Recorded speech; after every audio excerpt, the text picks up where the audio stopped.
45واں زبور، شاہی شادی کا نغمہ۔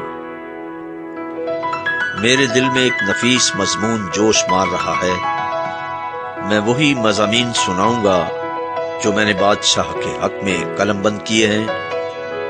میری زبان ماہر کاتب کا قلم ہے۔ تو بنی آدم میں سب سے حسین ہے، تیرے ہونٹوں میں لطافت بھری ہے، اس لیے خدا نے تجھے ہمیشہ کے لیے مبارک کیا۔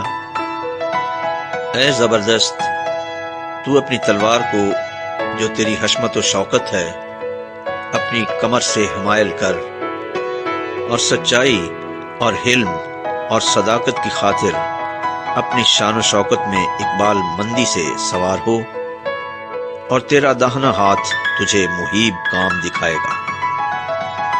تیرے تیر تیز ہیں، وہ بادشاہ کے دشمنوں کے دل میں لگے ہیں، امتیں تیرے سامنے زیر ہوتی ہیں۔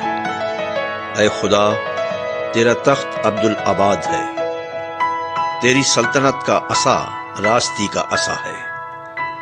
تو نے صداقت سے محبت رکھی اور بدکاری سے نفرت، اسی لیے خدا تیرے خدا نے شادمانی کے تیل سے تجھ کو تیرے ہم سروں سے زیادہ مسح کیا ہے۔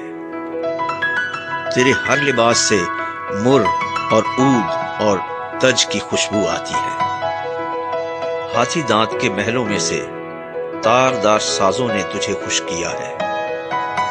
تیری معزز خواتین میں شہزادیاں ہیں، ملکہ تیرے داہنے ہاتھ اوفیر کے سونے سے آراستہ کھڑی ہے۔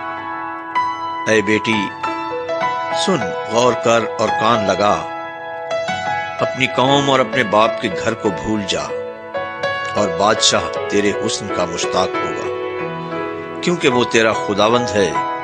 تو اسے سجدہ کر، اور سور کی بیٹی ہدیہ لے کر حاضر ہوگی۔ قوم کے دولت مند تیری رضا جوئی کریں گے۔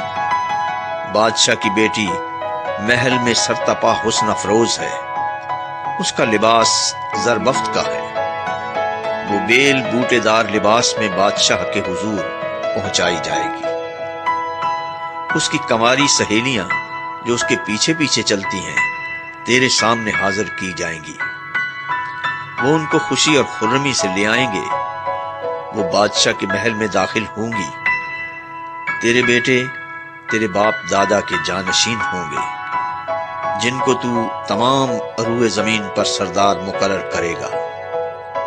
میں تیرے نام کی یاد کو نسل در نسل قائم رکھوں گا، اس لیے امتیں عبدالآباد تیری شکر گزاری کریں گی۔